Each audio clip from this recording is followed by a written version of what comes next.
Welcome to the SANEZOO Studio for Grasp System Setup tutorial. This video will guide you through the settings of the SANEZOO Studio for Grasp system. After clicking on Setup, navigate to Environments. You are now on the main panel we are going to work with. Enter the Environments menu by clicking the icon in the top right corner. The menu will appear on the right side of your screen. Here, you can create and manage multiple environments with different settings. Create a new environment, and you will see a list of items unfold.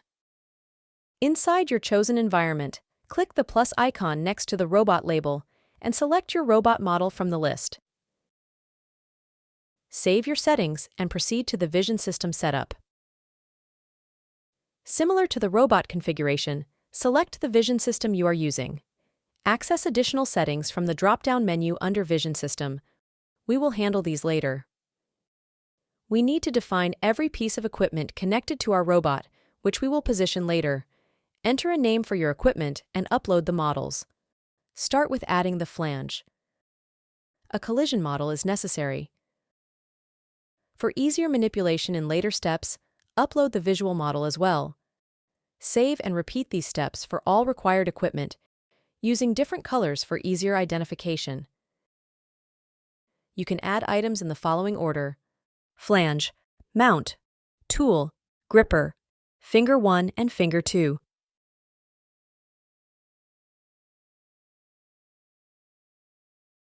You will see that the added equipment is not connected yet. We will connect the equipment to the robot by clicking the Connect icon next to the part you wish to connect. From the list, select what the selected part will be connected to. We will connect the flange to the robot first. Use tools to move and rotate the part, and utilize coordinates for precision.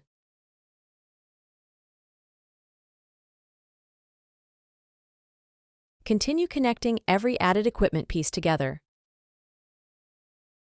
To avoid collisions, use wireframe mode.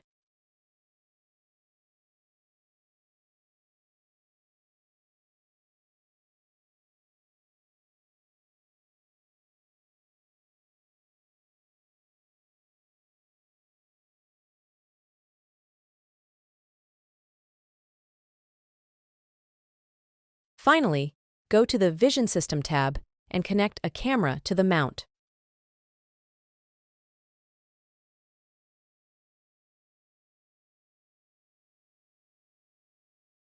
You can make final adjustments when equipment is connected together.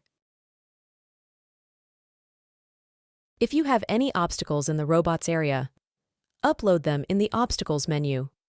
Add models of any objects near the robot that it must avoid.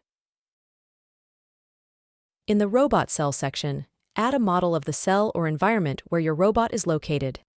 Upload the model files of your cell here, similar to uploading equipment in the previous steps. If your robot is picking parts from a container, define it in the Container menu. Upload a collision model and add a .pb file as a required point cloud.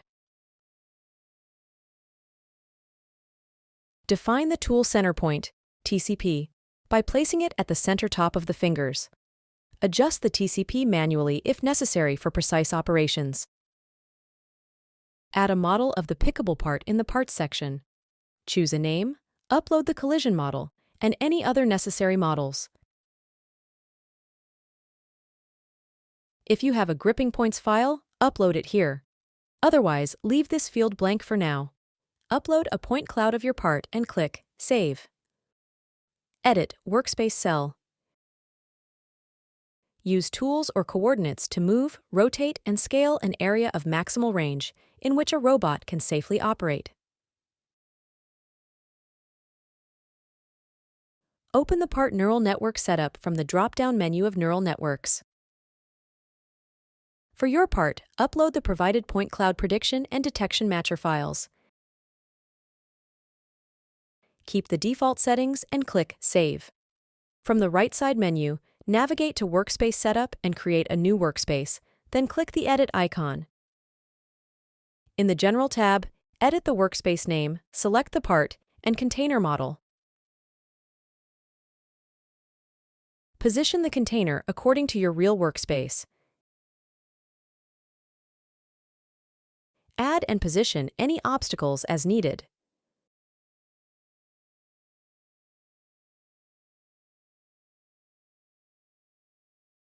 Container mode option lets you determine how a container is detected. Fixed means a container is always positioned in the place we defined. Detection optional means system will detect the container if it is in place, but will work without it as well. Detection required means system will detect the container automatically and will stop the process if not. Crop volume mode crops unnecessary data from scene for faster calculations. Select Fixed to define an area, or Inner Volume to automatically crop the inside area of your container. Continue to the Photo Position tab. Here, set up a position to which the robot will move to capture a scene before every part is picked. Enabling Dynamic Photo Position lets you select a distance above pickable objects, and the system will guide a robot to this distance.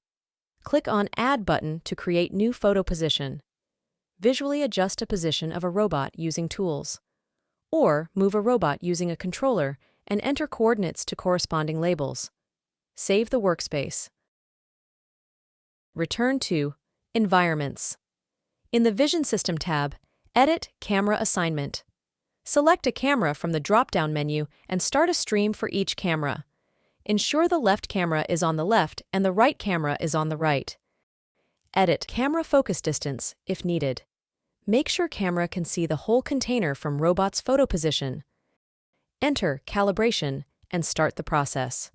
This might take a while, but the robot is now being calibrated. Results should be okay if the calibration finished, was saved, and applied correctly to the SANEZOO GRASP system configuration. If the calibration result would be N-OK, the calibration did not finish correctly and needs to be redone. Once the calibration is complete and successful, close the window. Now, let's get back to setting up gripping points from the scratch.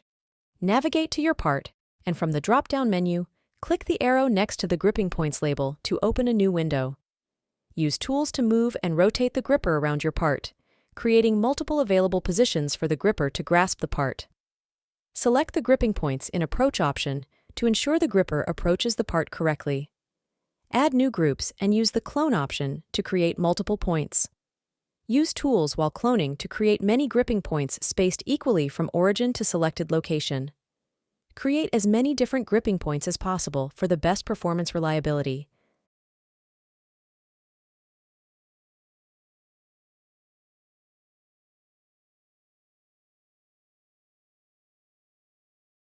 Save your changes when done. Finally, you can apply your setup. By following these steps, you should be ready for production. Thank you for watching the SANEZOO Studio for GRASP System Setup tutorial.